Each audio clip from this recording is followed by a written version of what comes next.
This is George. He is a 17-year-old male who suffers from the rare disease called stage 3 MS. It affects his thinking process and limits his ability to think and behave responsibly. He is on his way to the hospital and is in deep thought as he is having surgery today. Today is the day where they aid his stage 3 MS disease.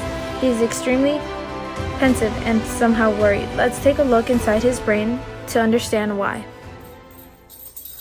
Time for my medication.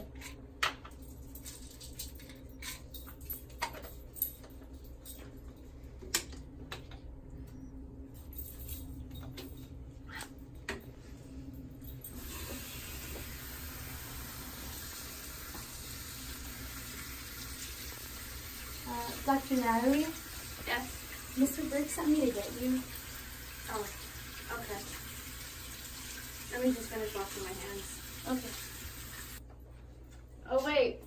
Can you put these away in my office? Just throw them in there. I'll excuse you from Dr. Burke. The surgery won't take long, but just make sure you wash your hands afterwards. Okay. Thank you. I'll be there real quick. Okay, thank you. It is important to note that the pills she has taken are antidepressants and are known to cause drowsiness and tiredness. She usually takes one pill, but today she took two. Interesting. Andrea looked down at the pills and knew they were antidepressants, but didn't think much of it. She quickly ran to Dr. Natalie's office and placed the pills down on her desk. Then she quickly ran back to go wash her hands.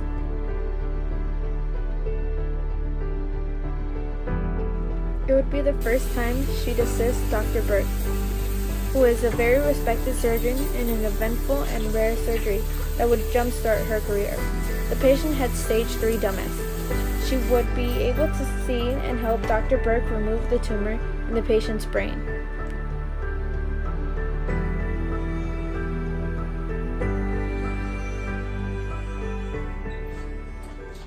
I apologize for making you wait, Dr. Burke, but Dr. Natalie. I've already let him know. Just get to your position now. Andrea salutes the patient and reaffirms him that he is in the best of hands. I promise you that Dr. Burke is the best doctor we have, and you're in the best hands. She looks at Dr. Natalie. She simply sits there with her eyes closed and moves towards her.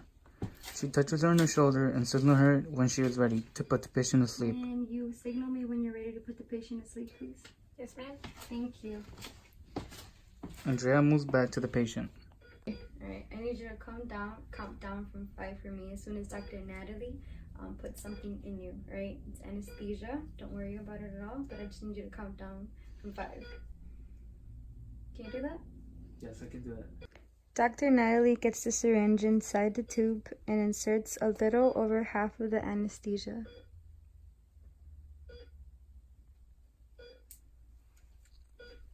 Andrea looks at Dr. Natalie with a puzzled look and asks her, Are you done putting in all the anesthesia that is necessary?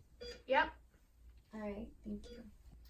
George, start counting down from 10 for me now, please. 10, 7, K, G, 8, 4, 1. And he closes his eyes.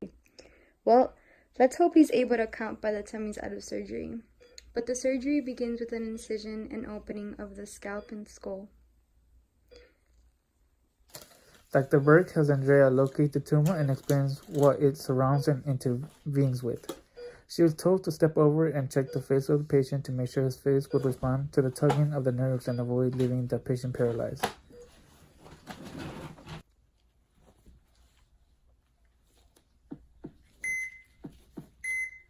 He's moving his left eyebrow.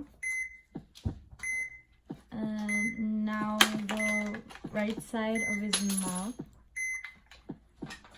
And now he's almost winking. Now Incredible feat.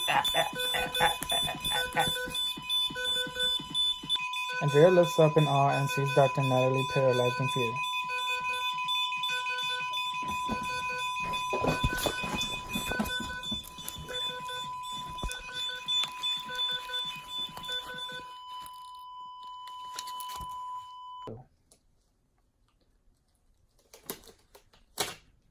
Time of death, 12 p.m. The setting changes and portrays Andrea in the locker room. Her first surgery is now over and she is reflecting on it. I cannot believe that happened. I saw his eyes open. I saw the fear and the panic. He could not have died over a heart issue or his tumor. Dr. Burke was not even touching his brain. And then the fear in Dr. Natalie's eyes, I could have sworn that was the time I saw her fully awake. You are witnessing the moment where Andrea had her whole day flash in front of her eyes. She remembers that antidepressant, the fact that Dr. Natalie took 2 pills. She remembered that Dr. Natalie somehow falling asleep or was not attentive in surgical room. She connected all the moments, and it occurred to her that all the anesthesia was supposed to be given a little more than half. It was Dr. Natalie's fault. Andrea goes up the stairs and reaches a double door. She meets Dr. Burke in the waiting area and stands next to him while she tells the mother about her child's death. You're lying to me. He had nothing to do with his heart. He had that stage 3 dumbass thing. He had nothing to do with his heart. You know what? I'm gonna sue you. Andrea looked at Dr. Burke and realized the lying would only cause more harm. She was using the patient's disease as a way to fill the gap between the death and occurrence. With Dr. Natalie, she thought about all the other people with Dr. Natalie would be in contact with and realized that the truth was her only way out, even if she ended up ruining her career or Dr. Natalie's. She also knew that the mother would not sue and ruin the hospital's reputation if Dr. Natalie would be found guilty. Dr. Burke, Yes? may I talk to you? Well, I hope it doesn't happen to me today.